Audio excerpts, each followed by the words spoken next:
López se está conectando, querido abogado. Feliz noche. ¿Qué tal, Caro? ¿Cómo estás? Feliz noche. Aquí feliz como todos los miércoles a las 7 de la noche en De Cerca de Cerquita con Caro Pereira, listo para contestar todas las preguntas de nuestra audiencia. Y eso me encanta porque la gente ya está lista. Cuéntame, has tenido mucho trabajo, son muchas cosas las que se están generando con toda esta dinámica y vamos a comenzar de una con las preguntas, ¿te parece? De hecho, antes de empezar con las preguntas, quería hacer una pequeñísima acotación, porque es que hay un pedazo de información muy importante que Ajá. salió a relucir el día de ayer con una decisión de una juez federal, Cynthia Bachant, que ha colocado una especie de alto o una especie de interdicto de alto a lo que era parcialmente la entrada en vigor del presidente Trump, de la administración del presidente Trump, con respecto a las personas que habían o intentado entrar o estaban entrando a los Estados Unidos y habían transitado por un tercer país después del 16 de julio de este año. Y es que en este interdicto la juez está diciendo, está bloqueando prácticamente esa intención de la administración de Trump de negarle la posibilidad de aplicar el asilo a las personas que hayan transitado por un tercer país, quienes hayan estado esperando en México su turno. ¿A quiénes básicamente va a beneficiar este bloqueo? Estamos hablando de personas que se presentaron en la frontera antes del 16 de julio y que habían sido otorgadoles un número para esperar su turno para luego poder regresar a hacer su reclamo de asilo. Estas personas, cuando les llamaban a su turno, estaban en ese momento siendo rechazados porque para ese momento ya había transcurrido más allá del 16 de julio y le estaban tratando de aplicar la regla de manera retroactiva. Lo que hace este bloqueo de esta juez es beneficiar a este grupo de aplicantes de asilo quienes se habían presentado antes de el 16 de julio y que estaban luego regresando cuando les tocaba su turno y ya era posterior al 16 de julio. Estas personas van a ser permitidas de aplicar al asilo a pesar de haber transitado por un tercer país porque la decisión del bloqueo de esta juez dice de que no les aplica y no les afecta. Eso es una maravillosa noticia. Absolutamente, porque hay un grupo muy grande de venezolanos que están también incluidos ahí. No estamos hablando solamente de gente de Centroamérica, estamos hablando también de la comunidad venezolana, que hay muchas personas que están allí en la frontera esperando su turno para ser llamado a presentar su reclamo de asilo o a decirle, a presentarle su manifestación de miedo al oficial en el puerto de entrada y resulta que ahora le quieren aplicar la regla de manera retroactiva, aun cuando se habían inicialmente presentado antes del 16 de julio. Qué maravilla que la justicia funciona acá y uno puede apelar, ¿cierto? Así mismo es. Vamos con las preguntas, mi querido abogado Héctor López. La primera Sí, pregunta señora. es, tiempo de espera para la petición familiar bajo la I-730. La I-730 depende de la jurisdicción, está siendo procesada en un promedio de un año como mínimo. Eso tenemos que sumarle. Si la persona se encuentra fuera de los Estados Unidos, va a existir también un proceso consular antes de que la persona pueda recibir la documentación adecuada para poder entrar a los Estados Unidos. Eso puede tomar una cantidad de meses más, que pueden ser 6, 8 meses adicionales. Así que hay que contar y prever el tiempo para ello. Muy bien, Cristi pregunta, mi mamá es residente, ¿ella me puede pedir? Una mamá residente, una residente puede pedir a hijos siempre y cuando sean solteros. Solamente puede pedir a hijos solteros menores y mayores de edad. Mario dice, yo estoy en la frontera de Nogales, Sonora, frontera con Arizona. Espera el turno para entrar. ¿Esto me afecta? Bueno, depende. Si él se presentó inicialmente antes del 16 de julio, él estaría amparado por el bloqueo de esta juez federal, en donde no le va a afectar el bloqueo del hecho de haber transitado por un tercer país. Si ya él se presentó con posterioridad al 16 de julio, el impedimento va a seguir existiendo. Claudia pregunta, doctor, ¿y lo de los permisos de trabajo, algo ha cambiado, algo ha afectado? Bueno, estamos a la expectativa de ver el tiempo que se está demorando el gobierno en tramitar estos permisos de trabajar. Sabemos de que había una regla que supuestamente iba a entrar a partir del 8 de noviembre, en donde ellos ya no iban a tener la obligación de tramitar los permisos de trabajar dentro del lapso de los 30 días regulatorios. Vamos a ver cuál es el resultado de eso. Estamos todavía muy recientes. Nilka vuelve a preguntar, bueno, es una pregunta relacionada, pero es otra persona. Dice, y los que entramos en septiembre, dependiendo si es antes o después del 16, y fuimos devueltos bajo el MPP. Sí, esas personas definitivamente les va a afectar la política de la administración de Trump, que las personas que han transitado por un tercer país a partir del 16 de julio y intentan entrar o se presentan en la frontera para entrar, van a estar sujetos a ese impedimento. Luisana pregunta, mi hermano metió asilo el pasado 3 de noviembre y no le ha llegado el acuso de recibo y se le cumple el año el 28 de este mes. ¿Es cierto que la fecha de introducción es la fecha que lo envió? La fecha de introducción es la fecha que el Servicio de Inmigración recibe, no la fecha que se envía, la fecha que recibe la aplicación. Por eso es que es tan importante cuando alguien envía una aplicación o cualquier tipo de comunicación al gobierno, al Servicio de Inmigración, guardar algún tipo de evidencia y enviarlo por una vía segura del cual pueda hacerle tracking y poder evidenciar de que efectivamente fue entregado al Servicio de Inmigración y tenga una fecha cierta de recibo, si es posible, con el correo postal, con un correo certificado, en donde le devuelven la tarjetica verde que indica que fue recibido. Javier Alcalá dice, ¿puedo renunciar a mi asilo estando en proceso de corte? No, la persona cuando está en proceso de corte está utilizando el asilo ahora como una defensa. Si la persona retira su reclamo de asilo, estaría eliminando básicamente el basamento de defensa y podría entonces quedar completamente desamparado sin ningún tipo de lo que llaman relief o reclamo de alivio en corte y simplemente podría experimentar una deportación. Félix dice, como residente puedo casarme con mi novia que se encuentra en Venezuela. Sí, por supuesto, una persona se puede casar, bien sea en persona o a través de un poder también, lo que llaman por proxy aquí en los Estados Unidos, y hacer una petición de cónyuge. Sin embargo, eso va a tener un tiempo procesal que aproximadamente estamos mirando a un promedio de un año antes de que le aprueben la I-130, y luego que le aprueben la I-130 tiene que ir a través de todo el proceso consular, teniendo en cuenta siempre el tiempo establecido en el boletín de visas. Eso a pesar que ella no tenga visa. Sí, por supuesto. Ella puede obtener la residencia de manera consular, a través del consulado, basado en esa petición, una vez la petición sea aprobada y le haya llegado el turno en base al boletín de visas de esa clasificación. Quien entró después del 16 de junio puede solicitar asilo sin solicitar en un tercer país. Mira, es el 16 de julio, no junio, pero en todo caso, el que quiera aplicar al asilo, cualquiera puede hacer un reclamo y una aplicación de asilo. Puede ser que el juez al final, cuando le toca el turno de defender el caso, rechace su aplicación o su reclamo de asilo basado en esa regla, o se oponga el fiscal, que es lo más seguro que va a ocurrir. Sin embargo, recordemos de que existen otras figuras para las cuales la persona sí puede ser elegible y eso no aplica, que son las personas que están reclamando retención de una deportación, que es withholding of removal, y están solicitando protección bajo la Convención en contra de la tortura. Nigma pregunta, ¿si se están ganando casos de asilo bajo el MPP? Mira, no tenemos data, yo realmente no tengo y no manejo esa información con respecto a porcentajes de éxito porque no hay data disponible oficial del Estado en relación a esto, porque esto es un programa nuevo que todavía está en desarrollo. De hecho, tienen un programa piloto en la frontera con El Paso que pareciera estar un poquito bajo secreto, porque no ha salido mucho a la luz, en donde están haciendo adjudicaciones de aplicaciones de asilo de manera expedita hasta en 10 días, lo cual es seriamente cuestionable desde el punto de vista de nosotros, el gremio de abogados, puesto que está cercenando de manera flagrante el derecho a la debida defensa y al debido proceso. Claudia dice, y con respecto a los permisos de trabajo, a mí se me cumple mi tiempo para pedirlo por primera vez en enero. ¿Me lo van a dar dentro de un año? No lo sabemos realmente. Cuando le lleguen los 150 días que aplique y espere el recibo, y dependiendo de cuál sea la política que estén aplicando en ese momento, recibirá el permiso de trabajar en 30 días o en el tiempo que se estén demorando.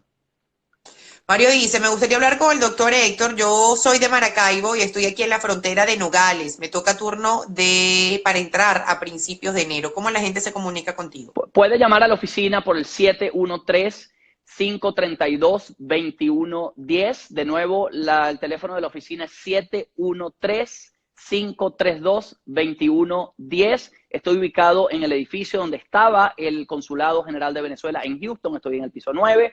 Pueden conseguirme también en las redes sociales, en el Instagram como @HJLopezLAW, en la página web como abogadolatinohouston.com y por supuesto aquí todos los miércoles en De Cerquita con Caro Pereira a las 7. Así es. Ricardo dice, tengo más de un año con asilo político. Luego de aprobado mi asilo, agregué mi hija a mi caso. La pregunta, ¿puedo hacer la solicitud de la residencia permanente junto a mi hija o por separado? Ella va a tener que esperar tener el año completo a partir de la fecha del cual le fue otorgado el beneficio de asilo, porque es parte de la regulación. Cada aplicante a la residencia o al ajuste de estatus tiene individualmente que cumplir con el requisito de haber permanecido en el estatus de asilo otorgado por un año y un día. Muy bien, Geraldo dice, soy asilado. Al solicitar la residencia, que sería al año más un día, ¿tendríamos que ir a una nueva entrevista para dicha solicitud de residencia? Sí, por supuesto. El proceso de ajuste de estatus culmina con una entrevista en donde ellos van a reverificar que no exista ningún causal de inadmisibilidad que le impida hacerse residente, porque una cosa es tener una condición y un estatus de protección bajo las leyes de asilo y otra cosa es ya ser admitido a los Estados Unidos como residente permanente, el cual ya le va a colocar a transitar en un camino hacia la ciudadanía. Ellos van a definitivamente a revisar de que no has tenido ninguna violación en términos de haber cometido algún delito o tener alguna enfermedad contagiosa que sea peligrosa para la sociedad. En fin, hay una serie de causales de inadmisibilidad que ellos van a verificar y van a verificar toda tu información nuevamente. Marco dice, y en relación a la ley que empezó a regir desde ayer sobre el tercer país seguro, Honduras, Guatemala y El Salvador, yo como venezolano, ¿me afecta esta ley también sin siquiera haber pasado por esos países? No, no te van a devolver si una persona es venezolana no lo van a devolver a alguno de esos países. Esos son, para aclararle a la gente que no sabe de qué estamos hablando, hay una regla que están implementando actualmente en donde el gobierno federal de los Estados Unidos ha llegado a ciertos acuerdos bilaterales con algunos países de Centroamérica en donde ellos se comprometen a recibir a las personas que sean repatriadas a ese país de nacionalidad de esos países por razones de que son deportables de los Estados Unidos y no califican para solicitar asilo. Entonces, en función de eso, obviamente, si una persona es de Venezuela, esta persona no va a ser apetecible para ser parte de ese proceso de ser repatriado a un país del cual no es ciudadano y el país no los va a recibir. González dice, no fui a la primera audiencia en corte con abogado, pero ya fui con mi abogado. Pero no activa mi reloj de trabajo, ¿eso se lleva tiempo? Mira, cuando una persona se presenta en su audiencia de corte por primera vez y le solicita al juez un tiempo adicional para poder contratar a un abogado, el código vamos a decir, de reagendamiento que utiliza el juez en el sistema para poder darle la oportunidad de que la persona contrate un abogado, detiene el reloj. Esto es una consecuencia normal, natural, del hecho de presentarse a la primera audiencia sin abogado y solicitar más tiempo para ello. Si una persona, por el contrario, no le ha llegado el turno a la entrevista de la primera audiencia en la corte y resulta que la corte por su propia moción decide posponer a una fecha posterior esa cita de la primera audiencia, entonces eso debería activar el reloj nuevamente y continuaría contabilizándose el reloj. Se supone que el reloj del permiso de trabajo se detiene entre la fecha que te colocan en corte y la fecha de la primera audiencia, con el compromiso y con el objetivo de que la persona, asegurarse el gobierno de que la persona se va a presentar en su fecha de corte y no va a básicamente engañar al gobierno a aplicar un permiso de trabajar sin estar presentándose a la audiencia. Méndez Raquel dice, una persona que ya tenía una primera corte puede intentar pasar por otra frontera, ¿habría algún problema? No entendí la pregunta. Si la persona ya está en corte, la persona prácticamente ya está en ese proceso. Si vuelven, intenta entrar nuevamente, realmente no va a pasar nada. Está en proceso de deportación. Si no se presenta a su audiencia, lo van a deportar en su ausencia, independientemente que la persona esté afuera o esté adentro. No va eso a cambiar la manera como va a ser cargado en los Estados Unidos. Simplemente puede ser reenviado de nuevo a México si es aprendido. No invente, señora. Qué que ya está en corte, quédese allí.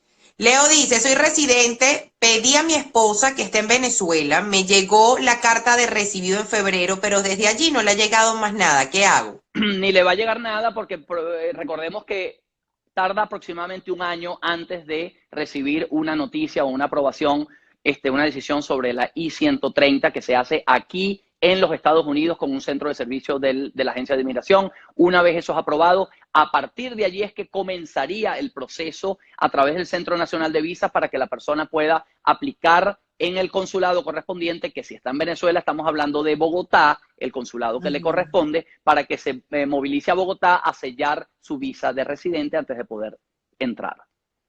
Canacha pregunta, estoy en proceso, apenas puse las huellas hoy. ¿Puedo pedir a mi esposa e hijos? No sé qué tipo de caso tiene porque el hecho de poner las huellas no me indica qué tipo de caso tiene la persona. Joana dice, en el caso de que el expediente sea devuelto por error de una planilla, ¿qué fecha toma el Servicio de Ciudadanía e Inmigración? ¿La primera o la segunda, que sería ya la corrección? Para efectos del permiso de trabajar, lo que cuenta es cuando la aplicación haya sido recibida por el Servicio de Inmigración de manera completa. Si la petición fue primero interpuesta, pero fue rechazada por algún error de forma, digamos, esa petición sí va a tener unas marcas que indican cuándo fue introducida inicialmente. Sin embargo, para efectos de los 150 días del permiso de trabajar, va a contabilizar es la fecha en donde esa aplicación fue correctamente introducida y aceptada por el gobierno. Adrianita pregunta, ¿cuánto se tarda la respuesta de una apelación después de un asilo negado? Los asilos, ok, déjame parafrasear eso. Un asilo afirmativo no es apelable. Esto lo he dicho en distintas ocasiones. Un asilo afirmativo solo es reconsiderable. Lo que es apelable es la decisión de un juez si la persona, estando en proceso de deportación, presenta un caso de asilo como una defensa y pierde su caso de asilo. Estando en la corte puedes apelar a la decisión de un juez y eso va a ir obviamente a la barra de apelaciones y puede, en el mejor de los casos, comprar un poco de tiempo, unos 8 meses, un año, cuando mucho, pero en todo caso no es que vas a tener un nuevo juicio, simplemente en la barra de apelaciones va a escuchar y a enterarse de todos los detalles que se ventilaron en esa audiencia de tu juicio y ellos van a decidir si el juez aplicó la ley correctamente o no. No es que le van a dar un nuevo juicio y una nueva oportunidad que la persona se presente a volver a seguir peleando su caso. Ya su día de juicio lo tuvo.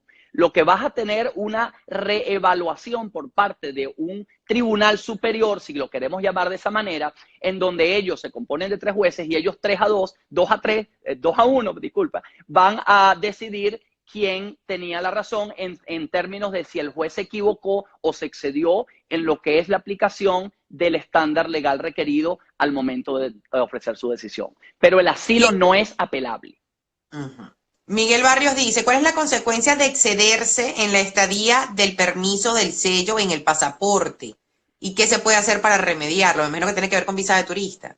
Si una persona se queda más allá del tiempo que indica su permiso de entrada a su I-94, está acumulando presencia ilegal a partir de la fecha de vencimiento. Hay una regla de presencia ilegal que dice que si usted se ha quedado más de 180 días en acumulación de días de presencia ilegal y sale de los Estados Unidos, va a tener un castigo de 3 años que no puede regresar en ningún tipo de estatus. También las personas que hayan excedido más de un año de esa acumulación de presencia ilegal van a tener un castigo de 10 años que no va a poder regresar. Obviamente para ese castigo hay un perdón, pero ese perdón requiere que la persona tenga un padre o madre que sea residente o ciudadano o un cónyuge que sea residente o ciudadano y que demuestre que le va a causar una adversidad extrema a ese padre o madre o cónyuge si esa persona tuviera que cumplir con el requisito del castigo. Andrea dice, ¿cuál es el porcentaje de aprobación de asilos en corte? Mira, en general es bastante baja, no tenemos una data específica para la comunidad venezolana. Recordamos que la comunidad venezolana es una comunidad relativamente nueva enfrentando procesos de deportación y no hay una data sólida todavía de aprobación y realmente yo soy de los que particularmente pienso de que una comunidad nueva como la venezolana, que tiene circunstancias completamente diferentes al resto de las personas que están siendo tradicionalmente colocadas en proceso de deportación, yo considero de que nosotros pudiéramos estar rompiendo un poco lo que es el molde o un poco con las estadísticas tradicionales, dado que nosotros poseemos unas circunstancias diferentes. Pero para eso va a haber que esperar un poco a que se acumule un poco más la data y podamos salir a florecer con una data más reliable, que sea más consistente. Y en este momento, si podemos hablar de cada 10 casos, ¿cuántos son Yo aprobados? diría 2 casos, cuando mucho, 1 caso o menos de eso. Es bastante baja la aprobación en corte. Ganar un caso de asilo no es algo sencillo. Es un tema que requiere bastante, el gobierno se lo toma muy en serio y nosotros tenemos que ir a través de cada uno de los elementos de elegibilidad para poder probar el caso en la corte. Y recordemos de que el que está en la corte, ahora el caso es un proceso adversarial, en donde tenemos un contrincante que es el abogado del gobierno, cuyo objetivo es completamente contrario al nuestro. Estamos hablando de abogados también, son personas que están sumamente preparados, que están además muy experimentados en este tema y que están con la experiencia a flor de piel con respecto a dónde tiene que atacar y cómo hacer para atacar el caso de la manera más conveniente para ellos. Y también recordemos otra cosa, pareciera que cuando uno está en la práctica, uno a veces se siente, no es que necesariamente diga que sea así, pero uno a veces se siente que tiene 2 contrincantes, porque tenemos a 2 individuos que es el abogado del gobierno y el juez del caso, en donde se supone que estamos hablando de una persona que tiene imparcialidad, y resulta ser que ambos son empleados de la misma agencia, Claro. básicamente, bueno, no de la misma agencia, pero todos rinden cuenta a través de sus agencias, respectivamente, al mismo Department of Homeland Security, que es últimamente tienen el mismo jefe, que es el fiscal general William Barr. Entonces estamos hablando de que uno a veces se siente un poco Como en una política. desventaja porque Sí. tenemos y sabemos que extraoficialmente pudiera haber algún tipo de política que ellos, una agenda que ellos tienen en donde están llevando a cabo las políticas y las directrices que les son ordenadas de arriba. Entonces, es un poco frustrante a veces porque, aun cuando muy comúnmente nos encontramos con gratas sorpresas de parte de los jueces que son muy justos, la gran mayoría son muy justos, no puedo decir lo contrario, pero a veces uno se siente un poco intimidado por el hecho de que ambos son empleadas del mismo jefe, básicamente. Entonces, eso es también un punto a considerar cuando uno está en la corte. Y ciertamente a través del tiempo y con la política del presidente Donald Trump también las cosas se han complicado y por la solicitud masivas de asilo de diferentes nacionalidades que ha hecho que pues se haya exacerbado esta práctica. Vamos a despedir con esta pregunta, abogado, si me lo permite. Claro que Si sí. no se gana el asilo bajo el MPP, entrando por el río, ¿cuántos años es el castigo? Si una persona entra después de una deportación, esa persona está vetado de manera permanente. No es que tiene un castigo, es que tiene un veto de manera permanente por haber reingresado a los Estados Unidos o intentado siquiera ingresar y es atrapado en el intento y devuelto. Esa persona ahora tiene inmigratoriamente hablando, tiene un veto permanente, que no es completamente permanente, porque si la persona después se va y pasan 10 años estando afuera, después podría pedir un permiso para reaplicar. Pero indudablemente esa persona va a estar vetada por un tiempo largo porque no hay perdón para una situación como esa de poder volver a entrar ni que se case con una americana. Realmente no va a haber una manera de solucionar el problema y además se expone a cargos criminales federales que lo pueden poner en prisión hasta por un término de 10 años en la primera vez y 20 años la segunda vez. Así que yo les recomiendo que quien esté pensando eso no lo haga porque es un tema bastante delicado, es un delito federal, es un crimen, desde el punto de vista criminal tiene consecuencias y no va necesariamente a poder arreglar.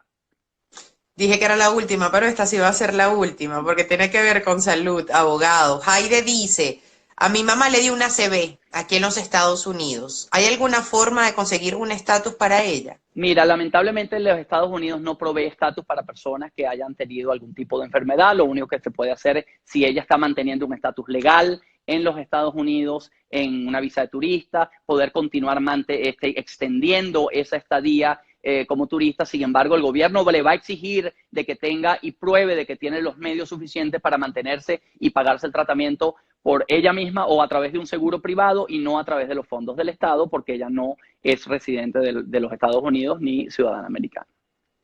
Qué placer tenerte aquí, como todos los miércoles, aquí en De Cerca, de Cerquita. ¿Dónde te consigue la gente? Absolutamente. Pueden conseguirme en las redes sociales como @hjlopezlaw. Estoy en Instagram. Pueden conseguirme en el website como abogadolatinohouston.com. El teléfono de la oficina, 713-532-2110.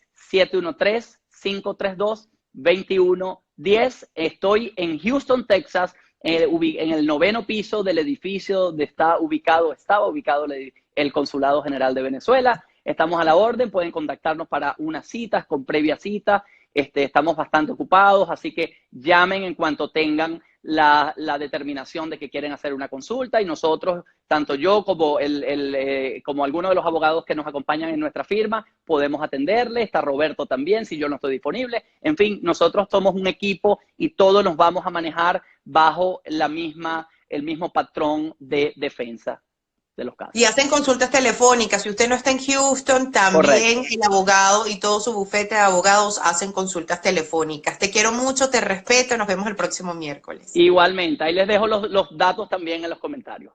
Bye, bye. Muy bien. Un abrazo. Chao. Así despedimos al abogado Héctor López.